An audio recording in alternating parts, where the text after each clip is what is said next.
Closer, closer, closer. Okay. All right. Today's lab is focused on vegetation and aspect. The main focus is the controls on atmospheric water vapor as the, everybody get this sign-in sheet? Yep. Good. Main focus is on atmospheric water vapor, but we're also going to think about temperature, of course, as we have been. So we know that the amount of water in the atmosphere and the temperature, these are really fundamental aspects of climate. Right now, that's like really solid. Okay, so I'm going to first make this assertion that vegetation affects atmospheric water vapor and temperature through transpiration. What's transpiration? Water evaporation through the plant. Yeah, exactly. And if we're to understand that at a more detailed level, plants are losing water through their stomata. And they must lose water in order to take up CO2. The stomata are the pores that are on the underside of all plant leaves. Okay? So a needle is a leaf. A blade of grass, that's a leaf. So they're losing gas through the stomata. And of course, what happens when liquid water turns into gaseous water? Heat's absorbed. Heat is absorbed, yeah. Latent heat, right? So it absorbs heat. I have that process just reminded right there. Okay, that means that close to a plant, you might expect there to be more water vapor in the air, and you might expect it to be a little cooler in the air, right next to a plant, right?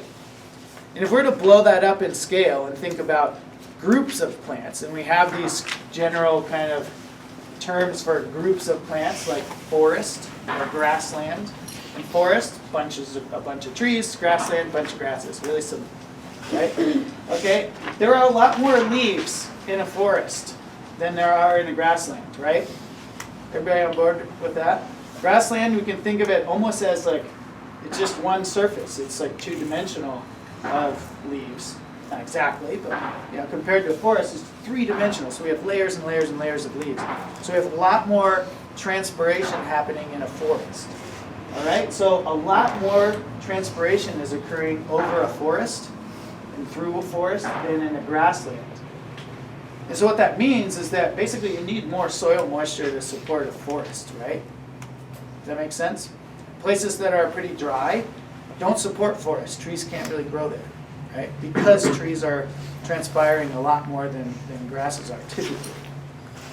Okay, so we can think about that as in general, and all other things held equal, more soil moisture equals more productivity. Does everybody know what I mean when I say productivity? Biomass generated. Yeah, it's essentially the amount of biomass generated. Another way to think of it is the amount of carbon fixed by organisms. Okay, and only autotrophs can do that. We are not autotrophs, we're all heterotrophs. Autotrophs are things like plants. Plants are autotrophs. Cool. Okay, so that's productivity.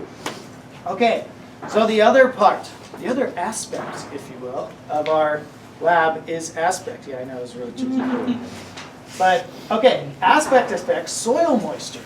So if we think about small scales, for instance, Mount Sentinel, there are multiple aspects on Mount Sentinel, and we're concerned with this western-facing aspect, but within that western-facing aspect, there are more southwest, more southern ones we call southwest, and more northern ones we call northwest. Okay, and we can see if we look at Mount Sentinel, we see this really distinct pattern of forested slopes on or forested areas on the northwest-facing, grasslands on the southwest-facing. Once you get at a certain elevation. So in those small areas, can we all agree that the amount of precipitation is the same? It's probably about the same. Every storm that comes through is at least as big as Mount Sentinel, right? And so about the same amount of precipitation falls across Mount Sentinel. So it's equal, we can say, on the north and south aspects at small scales. Okay? But the soil moisture is not equal on the north and south aspects. And that's because of what happens to that soil moisture. So at this latitude, we're about between 46.5 degrees north latitude, is that about right? Something like that. We always get sunlight at an angle here. The sun is never directly overhead at our latitude. And so what that means is that south-facing slopes, because we're in the northern hemisphere, south-facing slopes receive more direct solar radiation, more direct shortwave radiation than northern-facing slopes. Now I've depicted that here as the rays coming in, and you can see there are 3 here that are closely spaced, and they're really far spaced on this northern-facing aspect. That's my simple model to represent that. Okay, and so what that means is there's more evaporation happening on the southern-facing aspect because it's receiving more radiation. Is everybody with that? Cool. Okay, so that means at higher latitudes, we consider ourselves at higher latitudes, really mid-latitudes if we would be totally correct, but close enough.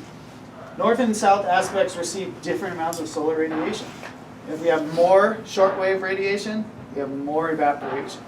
And so that has really big effects for what kind of vegetation can exist on those aspects. Okay? So just to drive that point home, I have this fancy device, which I call the aspectomatic. Okay, get some help here. We've got the sun right here. She's the sun. Okay, so I'm going to get close. So we are in the northern hemisphere here. And actually we just passed the equinox. So basically we are like this. Okay? So really it's like this. But we get 12 and 12 hours of sunlight everywhere on Earth. Right about there. Okay? So if we check this out, so it's a little hard to see, but you can see this part is shining. Does everybody see that? Let's rotate a little bit for these folks. You see that? You guys see that?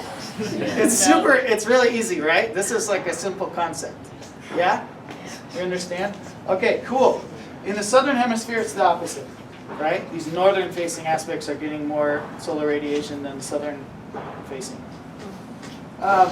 Who here is a backcountry skier? Okay, we got a couple. Okay. Who recreates in the backcountry in general? Lots of people. Yeah. This stuff about aspects could save your life, especially skiers. So it's really important to know. I just wanted to so it's super important. And the reason is this difference, I mean, not only do you have wind effects too on different aspects, which is really important to know, but this differential warming of certain aspects versus the others. I don't know if the backcountry skiers, if you guys read the more recent avalanche reports, not since this newest snowfall, but before that we just had classic spring conditions where you had warming in the afternoon and the danger was low overall, but the danger that was there is in the afternoon on mostly south-facing aspects where you could have wet slab avalanches. Okay, and they said if it's getting loose, change aspects. And if you didn't have an understanding of aspect, you wouldn't know what that meant. You might end up buried somewhere. Not good. It's true. Hey, this stuff is real. Aspect is gonna come up again in the other labs when we think about soil formation processes and infiltration processes. So this concept of having different soil moisture and different aspects because of differential warming from solar radiation is a very important concept. So I think I've made that abundantly clear, but are there any questions, curiosities, anything related to that? Nope? Cool. Well, it's really fun to think about. It's interesting. So another thing I want to talk about aspect before we head up there is that I didn't really talk. I've been talking about north and south facing aspects. I didn't really talk about west and east facing aspects. We're going to be on a western facing aspect.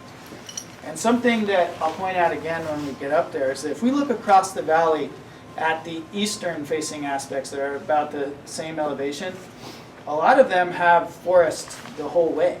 The whole thing is forested. But over here, there's a difference between the northwest and the southwest. But southeast and northeast are not that different. Why do you think that might be? Your angle of incidence, you're getting light and moisture on the sides that keep the vegetation, and the other sides are getting too hot or too cold, so they're just different. Their vegetation is different. So if we imagined a perfectly west-facing aspect and a perfectly east-facing aspect, wouldn't they receive the exact same angle of incidence? No. They should, if they're perfectly east or west. They would get the same amount of light during the day, but Yes. you've got a like different temperatures in the morning are a little colder, so you've got cold mornings coming up, so your stuff over here is gonna be too bad, but then you got the hot stuff coming over Yeah. here. So this part here is gonna have probably less vegetation over here than over here. Awesome explanation. Is that good? Yeah, perfect. It is warmer in the afternoon, and the west-facing aspects get the most direct sunlight in the afternoon when it's warmer. So there's even more evapotranspiration happening from western-facing aspects than there is from eastern-facing aspects. Does that make sense? Cool, awesome. So today, all of the measurements we make, thanks Miranda, that was great. We're gonna make them all up in the mountain. We're gonna go past the M. It's not too much further past, and it's all on a trail. And then we're gonna take our measurements along the trail. The trail is our transect, and we're gonna split up into 6 groups like we did before. We're gonna count those groups out right now, and so we're gonna just to keep track of everybody. And we won't start doing things until entire groups are up there. It's your responsibility as a group to stay together. So that means your pace, you move as fast as the slowest person. And that there's no judgment against that. It's fine. We have plenty of time today. And we'll get there. We just want to make sure everybody's together and that we all get up to the top. Okay? So let's do our usual deal. 1, 2, 3, 4, 5, 6, 1, 2, 3, 4. 5, 6. 1, 1. 2, 2. Did you get? I'm 6 even. Yeah. 6. 1, 2. 4, 5, 6, 1, 3, 4. 5. 6, 3. Okay. Get with your groups. Nation. We're going to be surveying along a transect. The lab, I know your lab printout said that we're doing 6 transects, but we're going to do at the approximate high water mark of Glacial Lake Missoula right now. So if you imagine all of this underwater, pretty cool. We're gonna think about Glacial Lake Missoula later on in this lab when we do infiltration rates and especially when we talk about soil formation. A lot of the soil down there is alluvium. It is glacial deposits from glacial tilling from Glacial Lake Missoula. So we can think about that. We can all see the airport out there. The sites for the next 3 weeks are past the airport. So we'll be out there. The last week we go up Crazy Canyon for it's one of the soil labs. Okay. Okay. So we're gonna do a transect here in this hollow. Right now we're on the northwest facing aspect in a woodland, a little forested spot. We're gonna have 3 different locations where we measure our surface temperature, air temperature, relative humidity in the forest, and then 3 in the grassland. And we'll show you each of those spots as we arrive at them. Vegetation.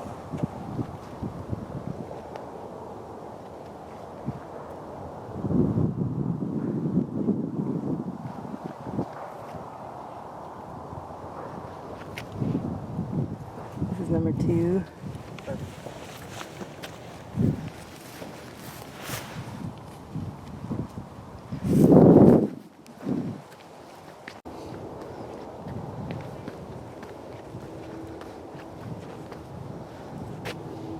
Number 3.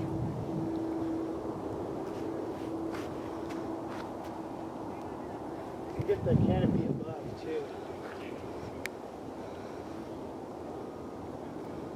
Okay, grassland time.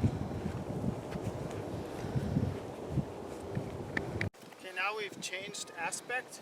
We're on the more southwest facing aspect. And you can see the vegetation type has changed drastically.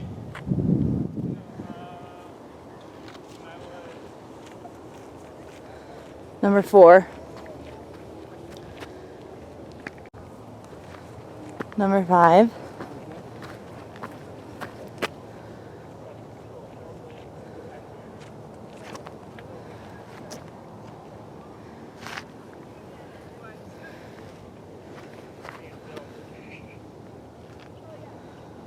And there he is at number 6. Number 6. And number 6. Moved here. Oh yeah? That's Yeah, around the same time too. kind of a good thing to do when you first move here. It's pretty nice though. Yeah. Yeah, I love being able to do lab up here. Pretty cool. Really nice when I'm sitting on a butt. 13.6 for air temp. Celsius, right? Yes. Okay. And do we get the elevation? It is 1324 meters.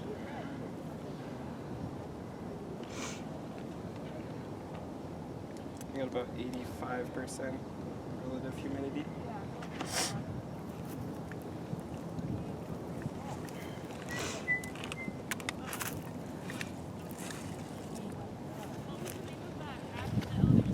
And then surface temperature.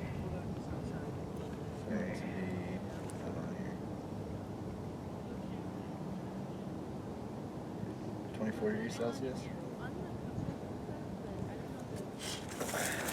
Hey, what's At the 0 surface? meters? Do it again here. Hold on. Oh wow, that is really warm. Yeah, it says 18 degrees Celsius, now 20. Yeah. Yeah, Should we put 19 or 20? but 20. It stayed at 20 for a while. For the 0 meters? Yeah. How do you get to 1 meter? We don't do one yet here. We do 1 meter like down there. Oh, okay. Because we're at the grassland. Right, What okay, I was got you our now. air temperature? 13.6. Then our aspect southwest probably. Yeah. It's kind of southwest. 1324 meters. This is considered just grass vegetation. Did you spray the little bulby down before you spun it? Yeah. You want to go again? No, I don't know. It just seems high for it. Yeah. Oh shit! I put all my stuff in pot 1. It's okay. Just Oh, cross out 1 and write Kill their 6. flag. Who has nice handwriting that I can Uh, zoom in? Don't assume that just because I'm the only one in the group that it's like neat. It doesn't feel that moist out, does it? Oh yeah, you're prepared. Oh, I have a shadow. I have to change it. Yeah. Water. Oh, or maybe like that. I feel like. Oh yeah, that's good. Okay. I think I ran up here and sweat. This is plot 5. 1319 for elevation. no, they've got 5. So,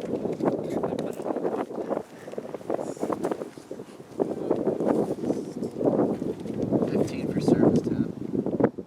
15 for surface temp.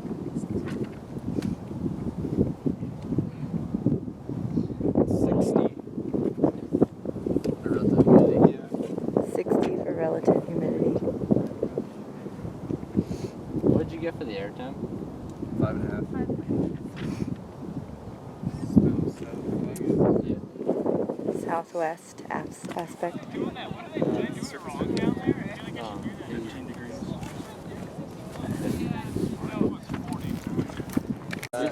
This is plot 4. You gotta do it for like 15 seconds. Grassland again. Not vigorously enough, dude. What do you Has everyone got it? These are plots 6, 5, and 4. What do you need?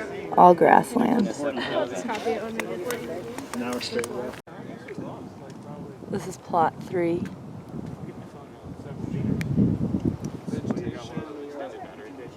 stuff in the trailer. The person actually left it at my house and he never came to get it back. So I've just been using it. Yeah. It was like a $90 case. Number 2, plot 2. 4.4 for the air temp.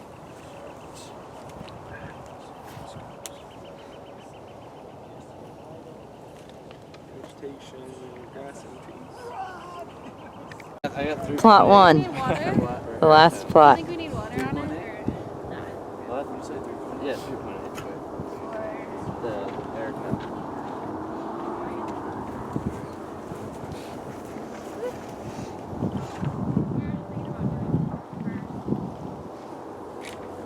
Two for 0 meter.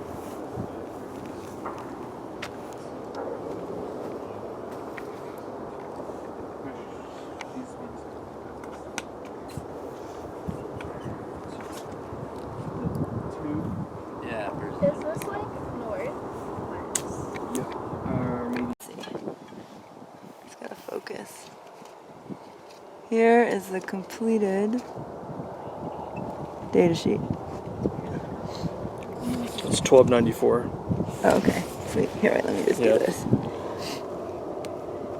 Already clear. I was just kind of No, you're good. Okay, thanks. So, tell me what you observed. wind. What's that? Colder? Where? What? Okay, well, what about your transect? What about... See, I didn't find that. Yeah, Oh, it you was didn't? weird. No. I always kind of like semi-correlate, but not really. I mean, like, I don't know. I must be just wrong. It was colder on western aspects than the southwest aspects. Yeah, we got that too. Wait, we were on either a northwest or Oh, a sorry, southwest. So So it colder was, on northwest and southwest. okay, that makes That we sense. got. Makes sense. But we had some differences in relative humidity. I think if we averaged them, the canopy would be more. Or, Okay. Yeah. Yeah. But Some our outlier. Well, that lowest makes was sense. not. Yeah, that does make sense. That makes a lot of sense. And it could just be user error. Yeah. Uh-huh. Oh, that's for sure. That's probably. No, Most definitely. You know, there's I also... mean, it's true. Like it changes very fast. Those thermometers can change very fast. So Yeah, but there's also another thing. Yeah, so I think what you're talking about, Christine, is if you wait, if you don't read those measurements immediately, it can skew the measurements. The other thing, though, is the first thing you guys observed is that, hey, it's really cold right now. And that over time, the temperature can change. And in a short amount of time, we can have colder temperatures. So that obviously influences things.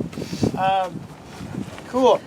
We have your assignments to give back, but given that it's so windy, we decided not to do it here. If you want your assignment, wait for us down at the bottom and we can hand them out. Otherwise, we'll have them in class tomorrow. Okay? If you didn't give us your equipment, we'll take those and you're free to go. Thanks.